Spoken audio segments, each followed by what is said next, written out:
Today we're talking to F. William Engdahl, the author of several books, among them Gods of Money, Wall Street, and The Death of American Century. And he is also a political risk consultant. So we're going to discuss several of the most burning political and economic issues in the world today. Mr. Engdahl, thank you very much for joining us. Glad to be here. To start off, basically, never before has the world faced so many economic and political problems all at the same time. Would you say that these conflicts which we're seeing today, in terms of euro and the dollar situation, and what's happening in Northern Africa and in the Middle East, do these conflicts feed off each other? Are they somehow related or not particularly? What I see in all these conflicts, the decision to bomb Libya, the crisis with the dollar, the crisis with the American economy, and the conduct of American foreign policy in the last period is all part of a breakdown of an entire superpower structure that was built up after the end of the World War II. And nobody in Washington wants to admit, just as nobody in Britain 100 years ago wanted to admit that the British Empire was in terminal decline. All of this is related to the attempt to keep this sole superpower not only intact, but to spread its influence over the rest of the planet. And that, not surprisingly, much of the world is not too eager to see that. So would you say that what's happening in the Middle East or Northern Africa right now is basically an attempt on the behalf of the United States to keep its game up? Very much so. The plan was first announced by George W. Bush when he was president, just after the invasion of Iraq in 2003 at a G8 meeting, and it was called the Greater Middle East Project. And that project, they published a map of what they had in mind, was the control and the democratization, as they call it, of the entire Islamic world from Afghanistan, Pakistan, down through Iran, Syria, the Persian Gulf area, the oil-producing states there, and across North Africa all the way to Morocco. And the events, the so-called Arab Spring, have been planned years back, and the instigators of those so-called spontaneous protests, these Twitter revolts in Cairo and Tunisia and so forth over the last months, have all been pre-organized assiduously. Some of the leaders of the protests have been trained in Belgrade in Serbia by Otpor activists financed by the U.S. State Department. This thing has State Department and U.S. intelligence all over it. And why are they doing this? Well, two things in my view. One, there is vast wealth in the hands of the leading circles in the Arab world. Vast wealth, sovereign wealth funds of countries like Kuwait and other countries, but also just the resources.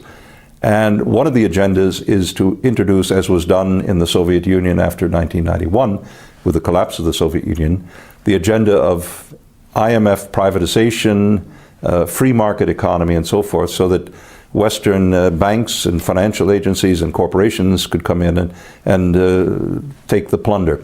The second agenda is militarily, in places such as Libya or South Sudan, now the so-called Republic of South Sudan, to militarize those oil sources that are directly strategic to China's future economic growth. So this is all about controlling Eurasia, something Zbigniew Brzezinski talked about back in 1997 in his famous book, The Grand Chess Game. And controlling especially Russia and China and any potential cohesion of the Eurasian countries economically and politically. But as a result of the so-called Arab Spring, can we honestly say that Middle East and Northern African countries, which have gone through with the changes, have they really become more democratic? Egyptian and Tunisian friends of mine say that it's just the opposite. The economy is in far worse shape. Libya had the highest living standard in all of Africa before the bombings of NATO. Today, the country is in ruins because of those bombings, not because of Gaddafi. The economy of Egypt is in dire straits. The military remains in control. The military high command of Egypt was sitting in the Pentagon when the revolts kicked off and waited for a signal from the Pentagon when to return and take control of those events. So will the instigators of the conflicts, who seem to be, the United States and maybe some of the European powers, if we, look at Libya, will they be able to restore normality in these countries, or is it not even in their interest? I don't think they give a moment's thought to normality or normalization. I think what their concern is, especially the Pentagon, is military control. The next step will be in this so-called Transitional National Council in Libya is to have that puppet government give NATO permanent basing rights inside Libya, something they never had before under Gaddafi. South Sudan, a similar thing. They're defenseless unless they have NATO forces in there. The AFRICOM is coordinating this, the Pentagon's Africa Command, which was, interestingly enough, created just after China's 2006 Africa diplomacy, where 40 heads of African nations were invited to Beijing, and enormous deals were signed with the Chinese companies for oil exploration, to build hospitals, give soft loans, everything the IMF didn't do in Africa in the last 30 years. The Chinese began doing, and that had enormous results for China. I know that you have a very interesting opinion on this. Who would you say pays for wars waged by the United States? Well, you have to go back to the role in the last 20 or 30 years, actually it began in the 80s, with the role of the dollar as world reserve currency. And China has an enormous trade surplus. Walmart is essentially an outpost of Chinese manufacturing in America today.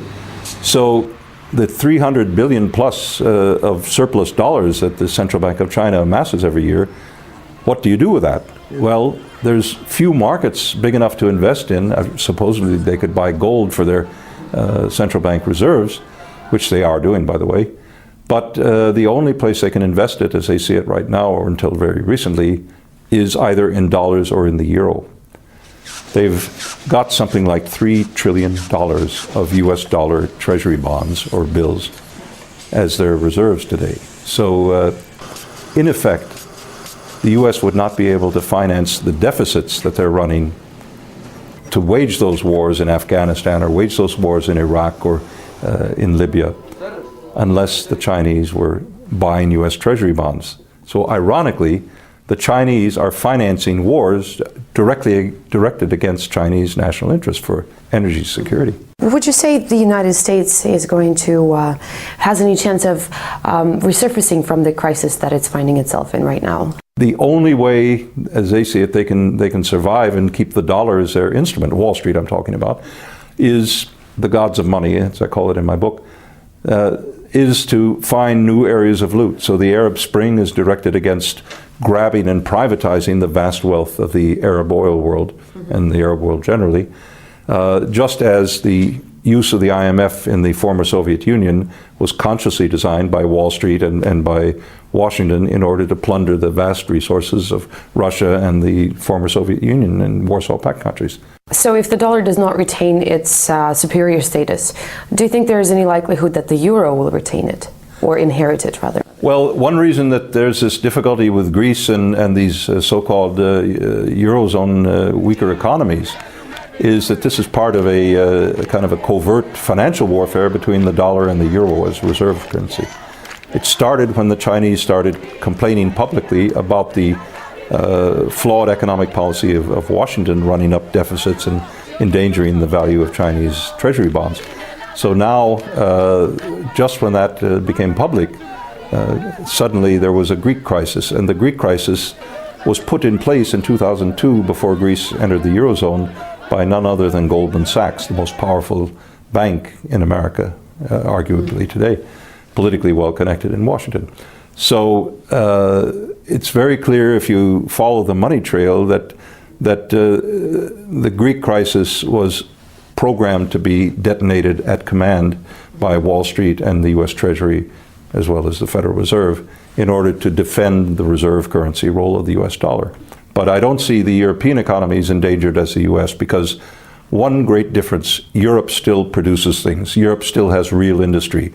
Would you believe that, from going back to the beginning of our interview, would you believe that there are some European countries which benefit from the situation unraveling, say, in Libya right now, like France? Well, I was just going to say, Sarkozy had a meeting in March when the whole drama in Libya kicked off. He invited leaders of this so-called Transitional National Council to Paris and made them whispered sweet nothings in their ears about having control of the oil resources of eastern Libya, and poured money, weapons. The CIA and the French intelligence have been pouring arms into these insurgent groups inside Libya. This is an armed insurrection financed by NATO countries in Libya. It's no peaceful Twitter revolution of a bunch of kids who have a dream of American-style democracy or something. This is raw power grab by the French. What do you predict, or in your opinion, what do you think will happen in Libya now? I mean, the NATO troops will have to pull out at some point, and then what? Well, will they? I imagine an Iraq-like scenario, or Afghanistan. What do you have in Afghanistan? You have 17 permanent US military bases in Afghanistan, most of them air bases who are not bombing the Taliban. They're preparing for a coming war in perhaps 10 years with China, or maybe with Russia. They've got a military bastion in the heart of Central Asia. That's something that they never had during the Cold War.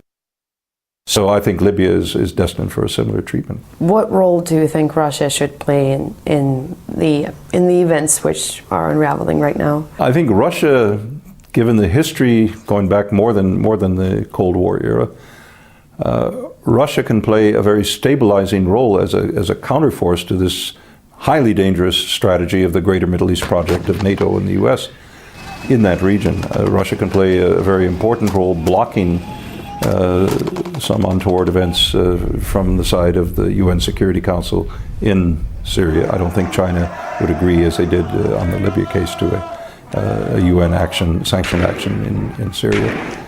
But in more ways than that, Russia can play a very constructive role, I think, in the region to try to counter this destabilization. I would hope they do. Mr. Engdahl, thank you very much for your time.